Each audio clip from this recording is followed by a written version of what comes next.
Soweto market in the heart of the Zambian capital, Lusaka.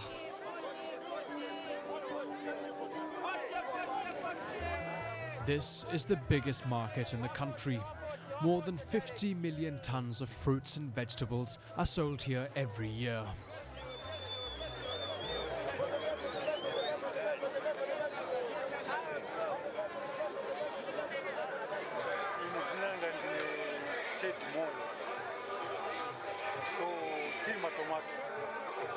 Tomato, green pepper, green poa, na macucumber, kaya kuja kulipa market tipeza kusuweka mavuto amene apezeka kuli farmer yakuti hata ndalama zambiri so apeza zing'ono kati palibe kugulisira kwa mushi so iyo ndiye vuto amene tinayo na mpamvu amene timasebenza inkala yovutikira kwa sitikwanisira kwa mine ifuni kugulisa mbele.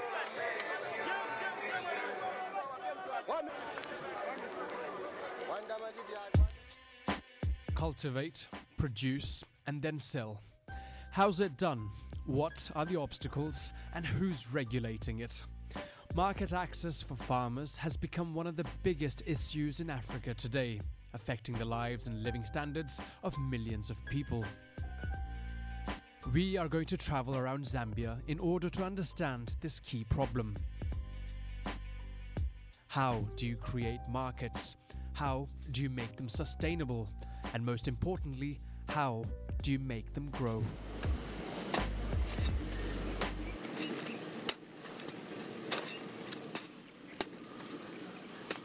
Farmers in Zambia love one crop above all others: maize.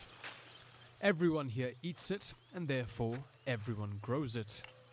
And everyone is able to sell it too, because the market exists, a market guaranteed by the state.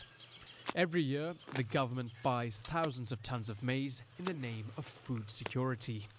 The institution that manages this massive stock is called the FRA, the Food Reserve Agency. Today, it is a major stabilizing force in the economy, offering a guaranteed market to more than 1/3 of the country's farmers. Every year, the government buys the farmers' maize at nearly 2 times the prevailing market price. On the surface, this is a fantastic deal for the farmers, but in reality, the FRA's acquisition policy and prices have had a disruptive effect on the markets. Zambia now finds itself with too much maize. In order to support the market, the state has steadily increased the amount of maize it buys each year. In the previous harvest, it acquired 700,000 tons. The surplus is stored in FRA warehouses like this one in the district of Mkushi, north of Lusaka. For this season, we went above the target that was set for the district. According to FRA, we were supposed to buy 600,000 by 50 kg, but we went to 1.3 million. It did cost quite a lot of money. So as a district, we're talking of over 82 billion kwacha. That's $1.5 million wasted in just this district. And due to insufficient storage facilities, 20,000 bags of maize will likely rot during the rains. Maize in this country, and I think in the region, is a political crop. So if the farmers have produced, it's a must that the government should buy that maize. Otherwise, it becomes a very big crisis. Some governments are using that as a way of distributing wealth, especially to the villagers. But we realize that in actual fact, poverty, in spite of all these programs, has not really come down. In the rural areas, poverty is over 70%, areas which have been supported by government program for this long period. So we are saying, no, we have to have a relook at the government policy.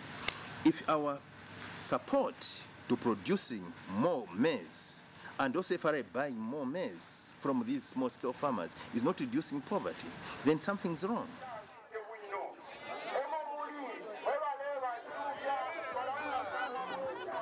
Today, the newly elected government is touring the countryside, touting its populist maize procurement system to voters. A system, however, which economists insist the country must revise because it currently consumes nearly half of the agriculture budget. They say that resources must be better used to improve market access for those living in remote areas, with a special emphasis on developing infrastructure, especially in power and transport. And the man who's made it a priority to improve the quality of the roads is Emmanuel Chenda, Zambia's new agriculture minister.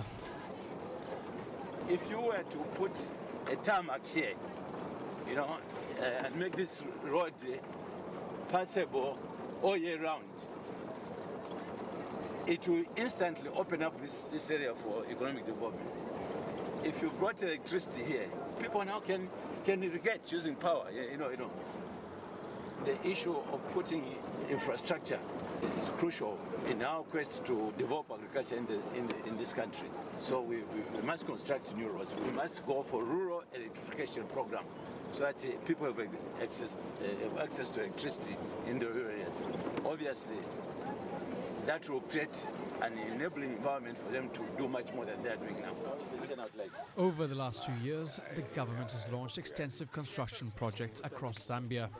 Nearly 1,000 kilometers of dirt roads have been built, and in the south, 250 kilometers of new bitumen roads have given 2,000 farmers the chance to increase their sales opportunities in regional markets.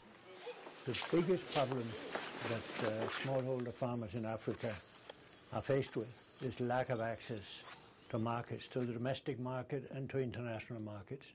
The problem is lack of infrastructure. The roads are not there. The institutions are not there. Farmers can't get access to fertilizers at reasonable prices. They can't get reasonable prices for what they produce. If they produce more than what they can sell in the local market, it's just left to rot.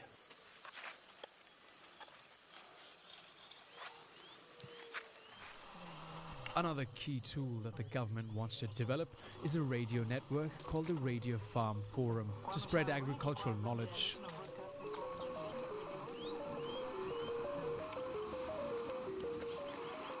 For the farmer, a program of agriculture. The aim of this project is to enable effective communication between rural farmers and the Ministry of Agriculture. In existence since the 1960s, the programs are broadcast in English and in 7 other Zambian languages. You know, in Zambia is very vast, and we don't have so many camp extension officers that can go directly to that farmer. We are using radio, and radio goes like all over the country. So that's where we come in, where that person can't go physically. We get that information, package it nicely in the language that the farmer can understand, put it on radio. As can be seen, the highest selling retail price for a medal of groundnuts was in Kabwe, where it was selling at 30,000 kwacha, while the least price was in Kasama, where it was selling at 13,000 kwacha. It's anything and everything in agriculture. It could be market information. Somebody needs to sell their beans where it is more profitable. We put that information together and they're able to get it and know, oh, in such and such a town I can sell better than I can sell in my own town. This year, the government has gone further by launching a multimedia platform to interact with farmers. The aim is to use cell phones and text messaging to communicate with farmers in the remotest parts of the country. Shut up. Chan.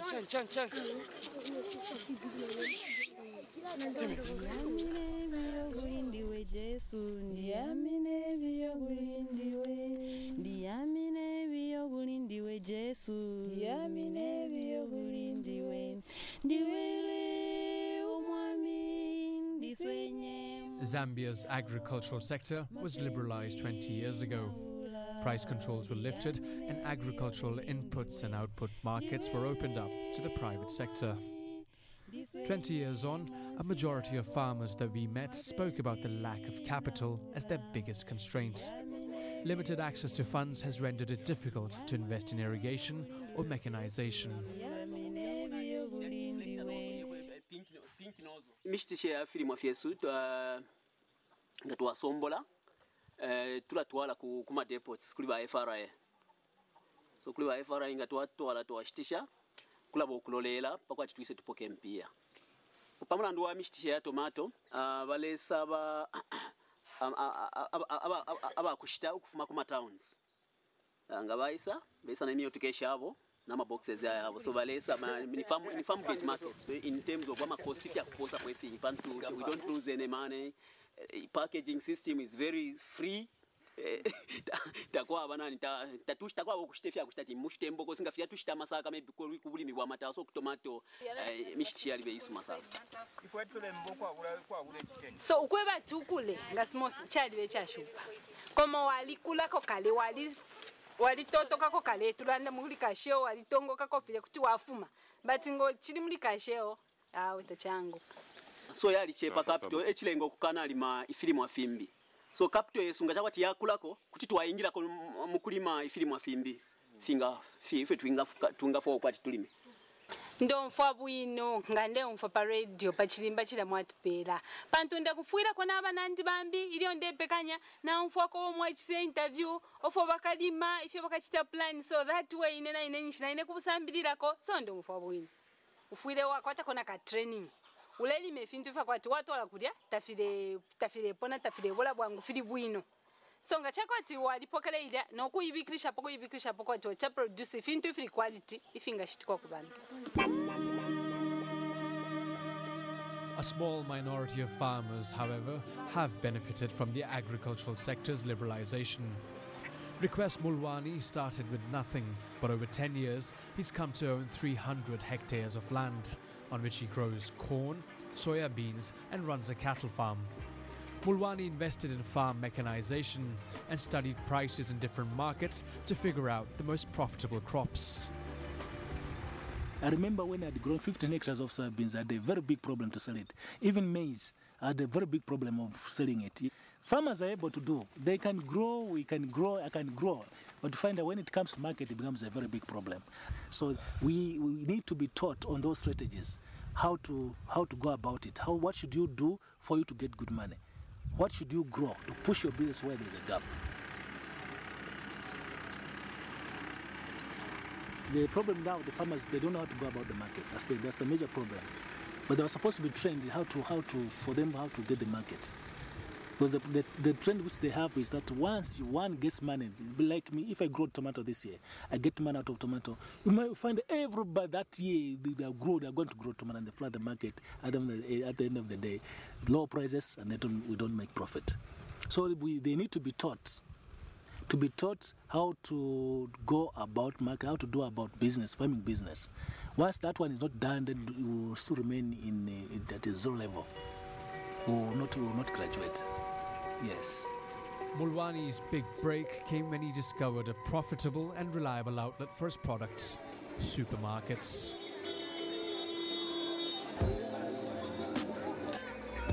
Market liberalization and deregulation have made it possible for large retail companies such as the South African groups ShopRite and Pick n Pay to invest in Zambia.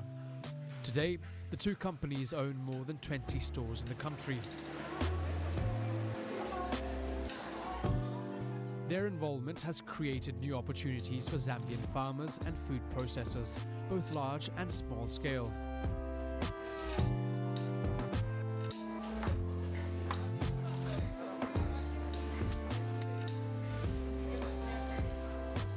But these opportunities are limited to those who adhere to the strict, specific standards set by the supermarkets and those farmers that are able to negotiate contract arrangements with the stores.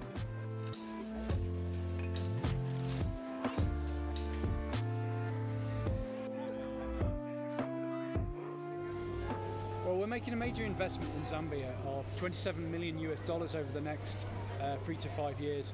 We've agreed with the ZDA to be doing 7 supermarkets, so it's a significant investment for us. Over 2/3 of our fruit and veg business is sourced from Zambia. There's a limitation to it because of the amount of fruit that is grown here. We set targets of attempting to get more than 50%, which we've achieved already. We have an agreement with our point of consolidation that we want to get over 70%. ShopRite dominates retail in Africa today with more than 900 stores in 16 countries, a development that has been encouraged by governments such as Zambia's. The supermarkets offer greatest opportunity for growth because they guarantee a market. When the economy was liberalized, we saw a lot of supermarkets coming to set up in Zambia. Clearly, that demonstrates the potential for the business to grow. If the market was not there, they wouldn't have come. There's no law in this country which compels the supermarkets to buy locally produced farm products. But obviously, it will be to the disadvantage of this economy if we would allow supermarkets to import produce which could be grown and is readily available in the country. Because then that will be frustrating our own initiatives to grow agriculture in our country. So the government does not compel, but it will persuade. With urbanization rising along with average incomes, there's potential for considerable growth in supermarket sales and revenue. But the quality and consistency requirements of supermarket supply chains have made it difficult for small-scale farmers to sell their produce to them. Many of these farmers opposed the entry of foreign retailers and still oppose them today, accusing them of stealing their market. The small-scale farmers' market is shrinking every day. So business, yes, it's there. People are able to sell. But as a small-scale farmer, to be able to penetrate that market is not an easy thing. It's not. All these supermarkets you've seen, they favor the commercial farmers mostly because, one, they can give them the quantities that they want. As you can see in our shop, we've got a variety of almost everything. But the commercial farmer will concentrate, if it means cabbage, it's just cabbage. But for us, we are not able to meet those big quantities that they want to get from us. There are other chain stores who have one buying point and they want to buy enough for all their supermarkets all over the country. We are not able to. If they could give us like an option to supply fewer quantities, perhaps we'll be able to, but they find that very inconveniencing to them, or they don't like that. They would rather deal with one or two people who are able to supply them with the bulk that they need. There is, however, another opportunity linked to retail for small-scale farmers: food processing. Fresh Picked has emerged as one of the country's leading manufacturers, producing peanut butter and tomato sauce. It is now even starting to export its products. 80 to 90% of the farmers we work with, the raw material we buy comes from small-scale farmers.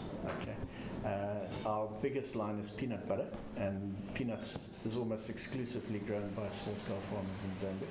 It's a group with its own set of problems, and as our commercial farmers, there's no easy group to deal with, but it's a group with the biggest potential, we feel, A, to supply us with the raw material we need, but also B, to increase their yields and stuff, because if you just take groundnuts, for example, the average yield in this country is of small-scale farming is around about 450 to 500 kgs a hectare, which is an extremely low yield.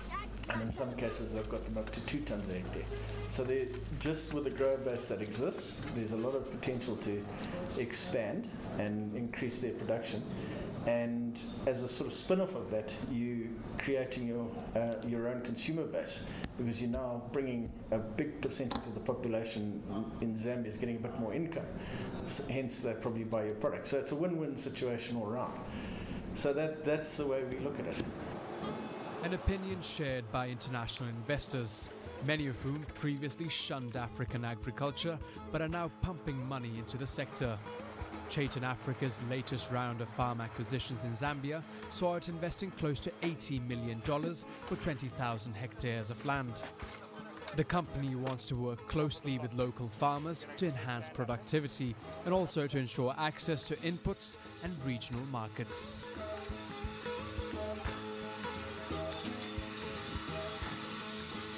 Product in and out the country goes by road and rail. This black line is the railway line going to Tanzania, and this is all small-scale producers around the outside of the block. And then the commercial farmers have been getting going over a period of time, to develop it. And it started originally from just a rain-fed model. The question one should ask is, why are we less competitive than Argentina and Brazil? Okay, why is that Argentina has a similar land, similar weather conditions, and yet why is our cost of product so expensive? And what I think it is, one of the prime drivers is that the common customs unions, the borders themselves, become an embargo on being able to move free trade throughout the region, and in effect lower the cost of production and lower the inter-country price. At the moment, I think that those barriers, because they are a bottleneck and they choke, they're expensive to get through, they're difficult to get through, they have tedious paperwork, and they have restrictions that are really immaterial to the geographical location of where the product comes from.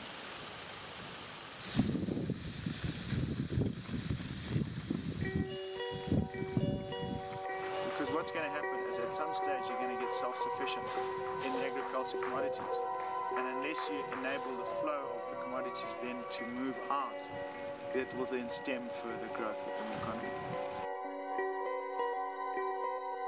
Because our regional market is in excess of 600 million people.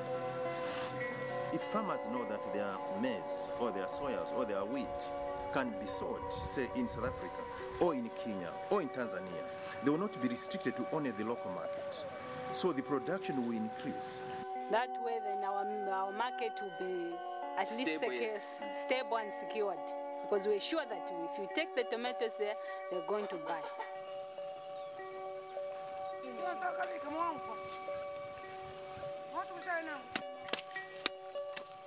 Look at how God has favored us with such a wonderful land, wonderful waters, a very favorable climate, and very hardworking people, friendly and hardworking people. What else can you ask for?